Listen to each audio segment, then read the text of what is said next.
Hello, pastors, and welcome back to Pastors in Recovery. Today, I'd like to do something a little different.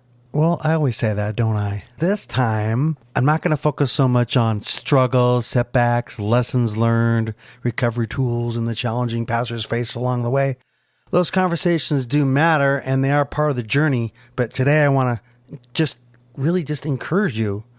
No heavy topic, no crisis, no church conflict, no difficult confrontation, just encouragement. Because there are a lot of good pastors listening right now who are quietly doing the work of recovery, and I think they need to hear something they may not hear often enough. You're doing a good job. Welcome to Pastors in Recovery, a podcast dedicated to ministry leaders and pastors navigating the challenges of their own hurts, hang-ups, and habits. Hosted by John Hammond, a grateful believer in Jesus Christ and a pastor on the road of recovery. This space is here to remind you that God's grace is bigger than any struggle. Each episode brings real stories of redemption, practical tools for healing, and encouragement rooted in Christ's promise of renewal. You don't have to walk this journey alone. Let's explore how God meets us in our brokenness and brings light to our darkest moments. Welcome to the conversation.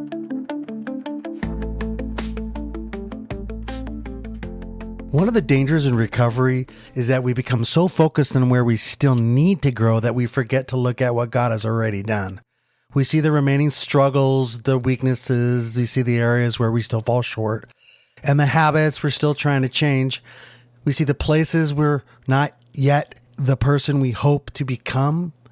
You know what I'm saying? But we rarely stop and ask, where was I 5 years ago? Where was I 10 years ago? How has God already changed me? Pastor, if you're faithfully walking this journey, chances are God has done more in your life than you realize. Not because you've arrived, but because you've been moving forward.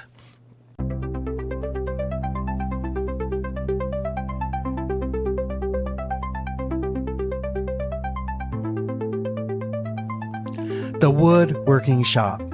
My wife's grandfather had a woodworking shop. I remember walking into that shop years ago and seeing tools everywhere. Saws, drills, sanders, clamps, every tool hanging neatly on the walls. And at the time, I didn't know much about woodworking beyond what I learned in high school wood shop. I still remember our wood shop teacher. The thing every student noticed was that, well, he was missing a finger. Naturally, someone would ask what happened, and that became his safety lesson. His missing finger told the story. Wisdom gained through experience. Now, years later, I understand many of those woodworking tools much better than I did back then. But if I wanted to become a master craftsman, simply understanding the tools wouldn't be enough. I'd have to spend days, weeks, months, and years actually building things, making mistakes, learning new techniques, starting over, trying again, growing. You know where I'm getting at here. I think recovery works much the same way. So sometimes when we finish like a step study or a counseling program or a recovery group and feel disappointed, you expected a dramatic transformation. You expected every struggle to disappear. You expected to cross the finish line and finally become the person you hoped to be. Well, instead, you finished and realized that you still have struggles. You still have weaknesses. You still have growth ahead of you.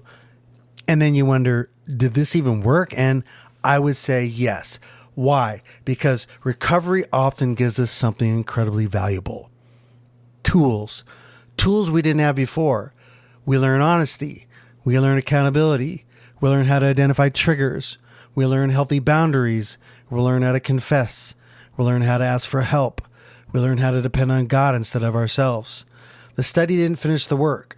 It equipped us for the work. Before we continue, I just want to take a quick moment to thank you for listening and being a part of this community.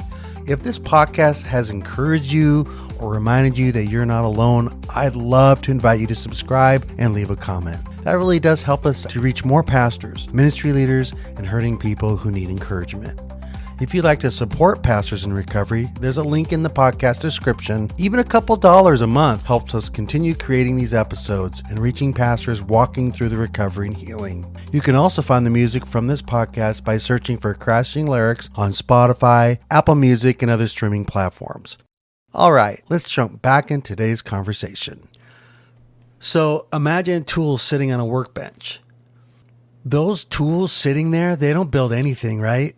A craftsman has to pick them up day after day, project after project. That's where growth happens. The same is true in recovery. The tools matter, but we have to keep using them. We have to keep practicing honesty. We need to keep practicing surrender, keep practicing accountability, keep practicing healthy relationships. Recovery isn't something we complete. Recovery is something we practice. But let's take that woodworking shop one more step further. Imagine that I inherited that shop. All the tools are there. Everything I need is hanging on the wall. I'm so excited. And then now, imagine once a week, a master craftsman comes by. He looks at my work. He encourages me. He teaches me a new technique. He points out mistakes I can't see. He helps me use tools I didn't fully understand.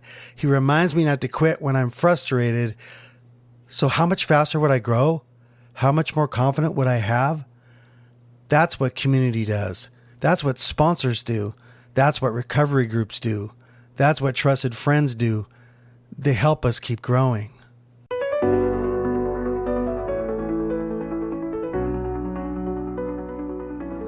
But so why do we feel lost sometimes? I think many pastors finish a recovery group and they feel a little lost afterwards. Not because recovery failed, but because they lost some of the structure and community that helped them grow.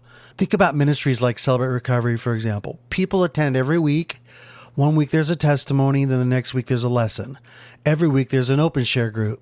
There are sponsors, there are friendships, there are opportunities to serve. There are conversations before and after meetings, and there's community. Most people don't attend for a few months and then stop. Many attend for years. Recovery becomes part of their life, part of their rhythm. If those people suddenly stopped attending altogether, many would feel a little lost too. Not because recovery didn't work, it's because community matters. So let's look at that. Let's look at rhythms and community. When I look back on my own recovery journey, I don't think the biggest changes came from one lesson, one book, one conference, or one step study. The biggest changes came through rhythms and community. Showing up, being honest, calling a sponsor, attending meetings, listening to others, learning, applying the tools, getting back up when I stumbled, allowing God to keep working. The truth is, nobody can do those things for us, right? At some point, we have to take responsibility for our own recovery. Nobody can schedule recovery into our calendar for us. Nobody can call our sponsor for us. Nobody can attend a meeting for us. Nobody can build our recovery life for us. We can choose to keep showing up. And that's exactly what many of you are doing.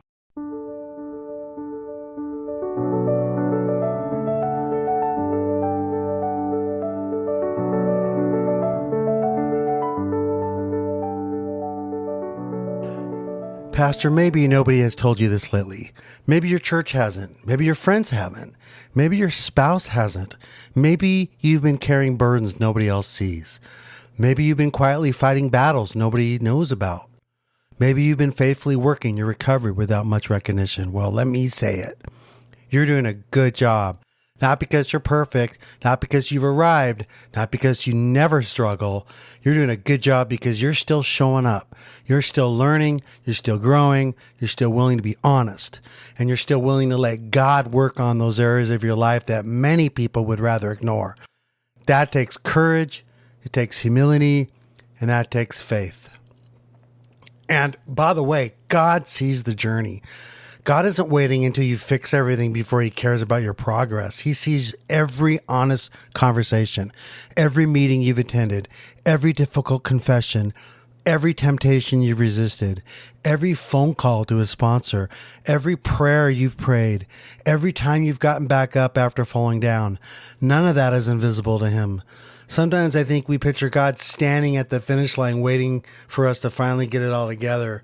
But maybe a better picture of the master craftsman standing in the workshop. He's teaching, he's encouraging, he's patiently shaping.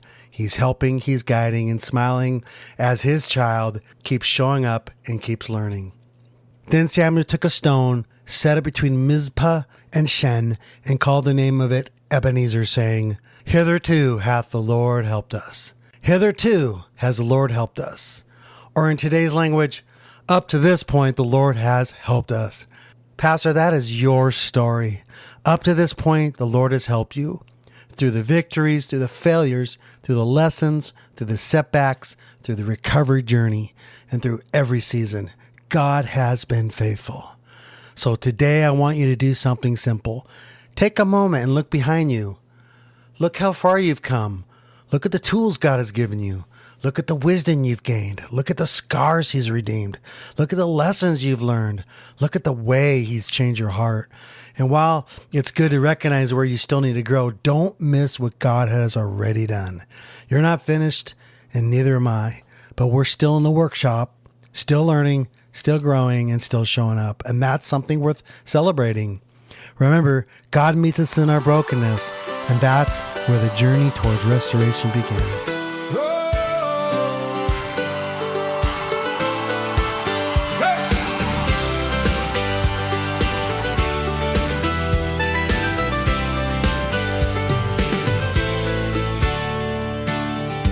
I can see the miles behind me, dusty roads and broken signs. More than once I lost my bearings, more than once I lost my mind. There were valleys I got stuck in, there were nights I feared the dark. Yet somehow through every season I look back and I've come on. Not by strength, not by skill, not because I always will. Hitherto the Lord has helped us.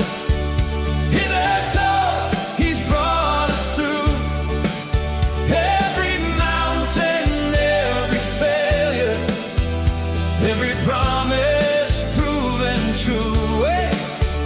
Hitherto the Lord has helped us when we didn't know the way. If He carried us this far, He'll carry us another day.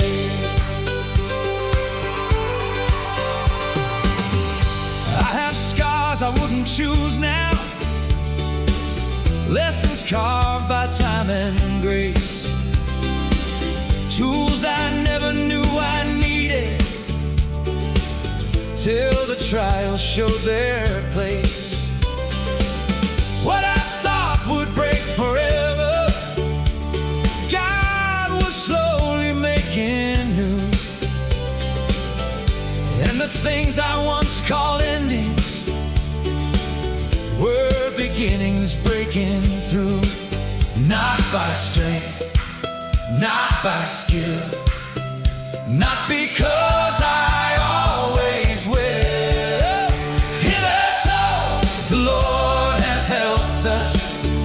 Hitherto He's brought us through every mountain, every failure, every promise proven true. Hitherto the Lord has helped us when we didn't know the way. If He carried us this far, He'll carry us another day. How far? Who helped? Who helped? Who stayed? Who stayed? Who carried us then? I am not the man I once was, still not all I'm gonna be, but the God who's walked beside me is still walking here with me. Hitherto the Lord has helped us. Hey!